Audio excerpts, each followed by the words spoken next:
Data.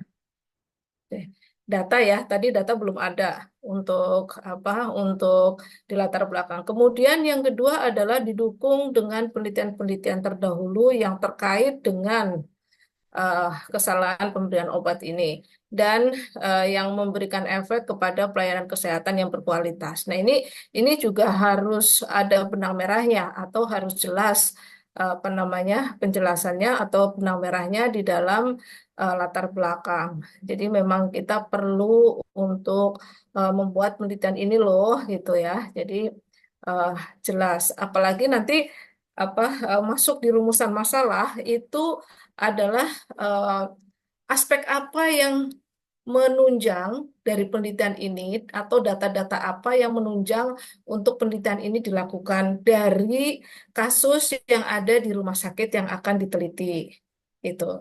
Jadi kesalahan obat kan bukan bukan hanya kesalahan pemberian, mungkin kesalahan pada waktu apa si pasien atau keluarga pasien itu membaca atau menangkap suatu penjelasan terkait eh, apa minum atau dosis yang harus diminum kan gitu kan.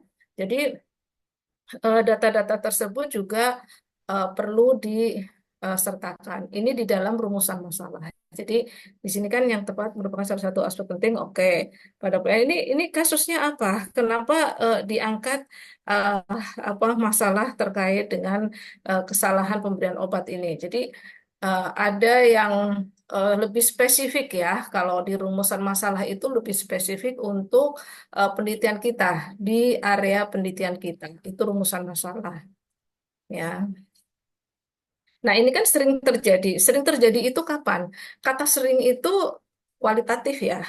Jadi kalau sering, kadang-kadang, sedikit, itu kan kualitatif. Nah, harus jelas kapan ini terjadi. Ya, misalnya dalam 2 bulan ternyata ada apa kesalahan pemberian obat, misalnya rawat jalan, itu misalnya ada kasus misalnya 3 kali, 4 kali atau berapa gitu ya disebutkan di dalam rumusan masalah ini. Jadi memang harus lebih konkret dan lebih jelas. Lah, ini ditulis, ini rumusan masalah umum ini bukan rumusan masalah. Ya, jadi kalau ini adalah pertanyaan penelitian. Jadi untuk bagaimana gambaran faktor dan faktor penyebab terjadinya kesalahan pemberian obat pasien di instalasi rawat jalan ini adalah merupakan pertanyaan penelitian. Ya, jadi bukan bukan apa namanya, bukan rumusan masalah. Kalau rumusan masalah adalah masalahnya apa yang ada di sini, gitu kan? Jadi bukan bukan pertanyaan seperti ini. Kalau ini adalah masuk dalam ranah pertanyaan penelitian. Oke, ini bukan rumusan masalah khusus, ya kan? Jadi pertanyaan penelitian khusus. Jadi bagaimana tingkat kejadian kesalahan pemberian obat pada pasien di rawat jalan, apa saja jenis kesalahan yang terjadi pada pasien, faktor apa yang berkontribusi terhadap kesalahan pemberian obat, bagaimana tingkat pengetahuan dan keterampilan tenaga kesehatan, dan apa sistem kerja dan alur distribusi. Nah, kalau dari pertanyaan-pertanyaan ini, kira-kira saya belum belum melihat sampai di metode. Kira-kira metode apa yang akan diberikan? Metode penelitiannya ini menggunakan apa? Kualitatif atau kuantitatif? Kalau dari Kualitatif, Bu. apa? Kualitatif. Kualitatif, betul. Kan kelihatan kan? Jadi kelihatan dari rumusan masalah ini saja sudah kelihatan dia bersifat explore, ya kan? Bukan bersifat pertanyaan nanti pertanyaan diberikan adalah pertanyaan terstruktur enggak, tapi dia akan explore atau melakukan suatu entah itu in-depth interview, ya kan? Atau misalnya menggunakan FGD atau pakai yang lainnya. Nah, ini jelas kalau dari rumusan masalah ini harusnya penelitiannya adalah penelitian kualitatif, ya. Nah, tujuan penelitiannya di sini ada tujuan umum mengetahui gambaran dan faktor penyebab terjadinya kesalahan pemberian obat pada pasien dirawat di pasien di instalasi rawat jalan. Oke, ini oke kesalahan pemberian obat ya sama ya. Jadi harus sama antara rumusan masalah dengan tujuan ya. Cuma kalau di tujuan itu merupakan eh, apa namanya suatu action action yang akan dilakukan itu apa, untuk apa ini tujuannya. Jadi action atau kegiatan penelitian ini apa sih yang mau menjadi outputnya itu apa. Nah, makanya kesimpulan itu adalah dia akan menjawab tujuan penelitian. Ya, jadi kesimpulan itu berisi dari eh, atau menjawab jawaban dari eh, tujuan penelitian. Oke, tinjauan pustaka di sini mencakup keselamatan pasien. Oke, ya, boleh. Kemudian tujuan program keselamatan pasien, sasaran keselamatan pasien, kemudian medication error, bisa jenis medication error, transcribing error, dispensing error, oke, administration error, kemudian faktor instalasi rawat inap, ini. Nah, ini penelitian yang relevan ya. Penelitian yang relevan itu ada mengkaji eh, ini terkait dengan tujuannya untuk mengkaji secara mendalam faktor penyebab medication error rumah sakit. Kemudian nomor dua mengevaluasi medication error, mengetahui faktor penyebab, memperoleh informasi. Oke. Nah, ini kerangka teorinya, ini terkait prescribing error, transcribing, dispersing. Oke, jadi ini tadi sudah ada ya di dalam tinjauan pustaka tadi. Keselamatan pasien juga ada, tadi sudah masuk identifikasi penyebab dan melakukan pendekatan sistem evaluasi, kemudian instansi rawat inap. Nah, untuk dari keselamatan ke peraturan, kemudian medication error, kemudian instansi rawat inap, ini eh, tanda panahnya mau kemana? Apakah keselamatan pasien itu peraturan, kemudian keselamatan pasien atau keselamatan pasien ke peraturan. Nah ini juga harus jelas ya. Jadi tanda panah yang ada di garis ini harus jelas mau ke kiri atau ke kanan gitu. Kalau dari ini berarti ke kiri atau ke kanan? Ke kanan. Tekanan berarti dari keselamatan pasien ke peraturan menteri, ya kan?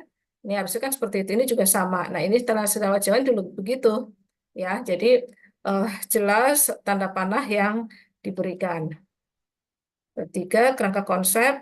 Nah, kerangka konsep masih ingat?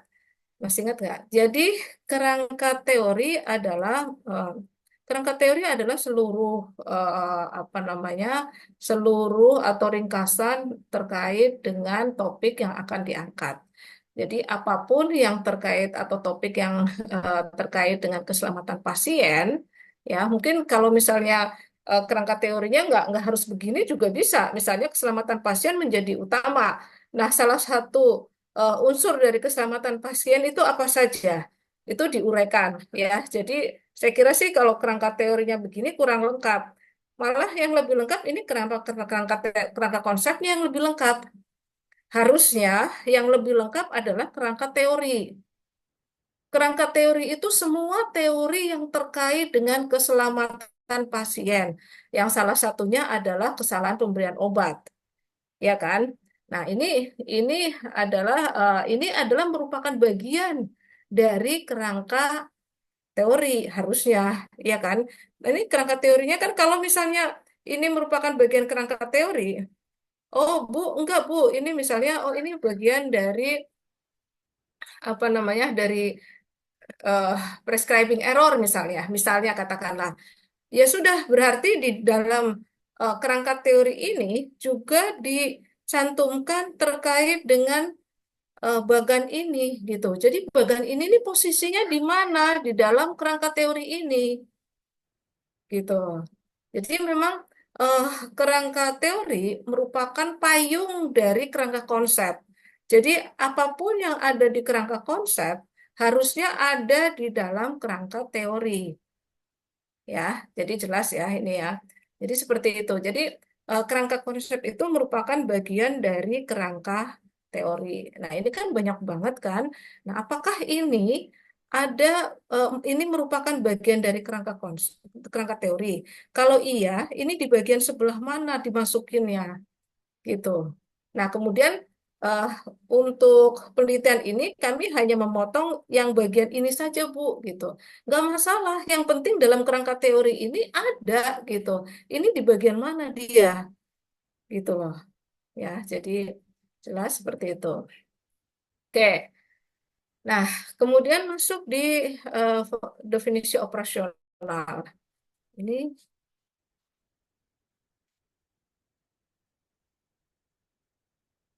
ya, definisi di sini definisi operasional ya. Jadi bukan definisi saja, tapi definisi operasional. Definisi operasional itu adalah definisi yang digunakan untuk penelitian ini. Tadi di dalam tujuan, ingat ya, di dalam tujuan itu kita mau penelitiannya apa, ya. Jadi terkait dengan eh, apa kejadian kesalahan pemberian obat, ya, tingkat kejadiannya seperti apa. Kemudian jenis kesalahan pemberian obatnya apa. Kemudian eh, apa untuk penyebabnya apa saja. Kemudian tingkat pengetahuan tenaga kesehatan, keterampilan tenaga kesehatan. Kemudian untuk mencegah kesalahan pemberian obat ya. Kemudian mengevaluasi atau evaluasi sistem kerja, kemudian alur distribusi obat.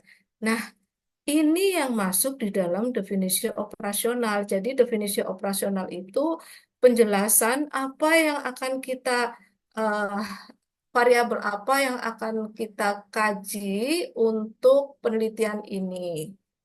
Ya, jadi nggak nggak seluruhnya, nggak semuanya kita masukkan gitu. Misalnya terkait dengan eh, ini kan formularium ini masuk di mana di dalam tujuan. Jadi koridor atau kacamata kita dalam menilai atau eh, apa namanya melakukan penelitian itu harus lurus. Jadi kalau kita mau fokus ke situ ya fokus ke situ saja. Misalnya kalau ternyata oh Bu, ini medical error itu macam-macam Bu. Ada ini ada apa namanya? Ada itemnya tuh banyak gitu. Ya disebutkan di definisi operasional, tapi tetap tetap apa namanya variabel yang di sini ini sesuai dengan yang ada di dalam tujuan gitu. Ya, jadi jangan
maaf ya, ini kok nggak stabil ternyata internetnya.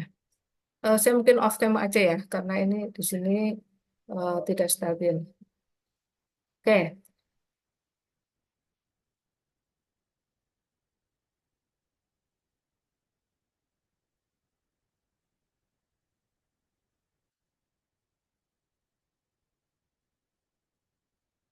ya. Jadi dalam Kalau variabel yang ditentukan itu ya sudah ditentukan di dalam tujuan, di definisi operasional ya hanya variabel-variabel itu yang akan masuk di dalam definisi operasional.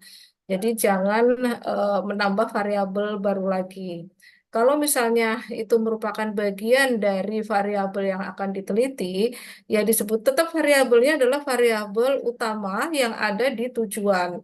Nah, kemudian di dalam definisi operasional disebutkan bahwa dari variabel ini merupakan variabel eh, pihak payung gitu ya. Misalnya ini item yang akan diambil adalah A, B, C, D misalnya. Nah, itu baru masuk di dalam definisi operasional itu merupakan bagian dari variabel yang ada di dalam tujuan tadi. Jadi tetap mengacu ke situ.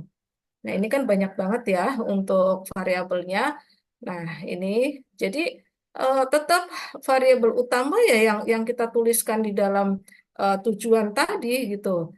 Nah, kalau misalnya ada variabel apa variabel cabangnya lagi, ya sudah berarti nanti di definisi operasional ini yang akan diteliti ini variabel memang variabel utamanya ini, tapi bagiannya adalah A, B, C, D tadi gitu. Oke. Nah, kemudian untuk metode penelitian. Oke, oh ya satu lagi. Oh, kalau kalau kualitatif nggak perlu ada hipotesis, jadi udah oke.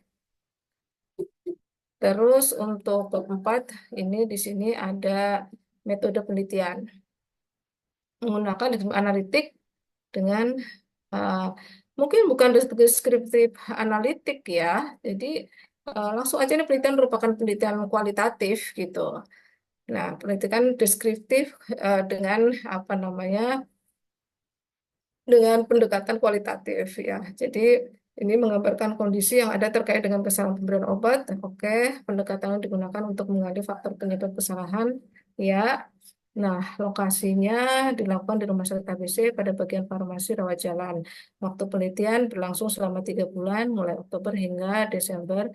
Nah, ini waktu penelitian itu adalah waktu yang diperlukan dari mulai pembuatan proposal sampai ujian akhir. Ya, jadi eh, biasanya sekitar ya 4-6 bulan lah gitu, tergantung kecepatan mahasiswa dan dosennya juga. Mahasiswanya cepat, tapi dosennya sedang sibuk, mungkin juga bisa akhirnya molor.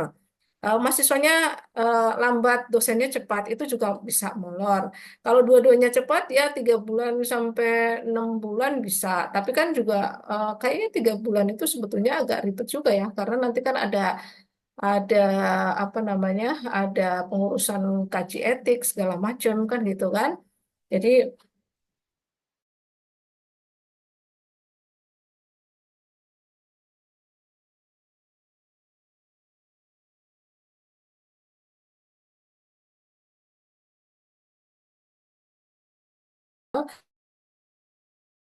akhir ya malah ada yang menyatakan bahwa dari publikasi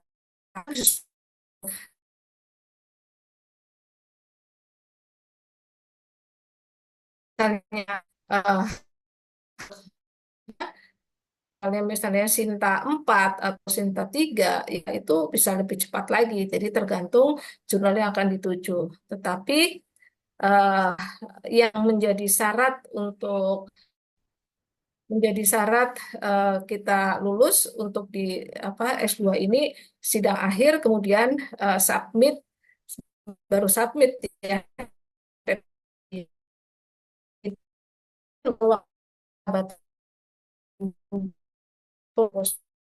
oke selesainya sidang eh, sampai selesai perbaikan sidang tesis ya jadi kan sidang tesis terus kan perbaikan baru itu dinyatakan mahasiswa itu sudah selesai penelitiannya itu. Jadi, tapi syarat dari kalau syarat yang ideal itu sebetulnya kalau eh, di S2 itu ya sebetulnya sampai publish ya. Tapi kita karena keterbatasan waktu juga, jadi akhirnya nggak sampai publish, submit gitu ya.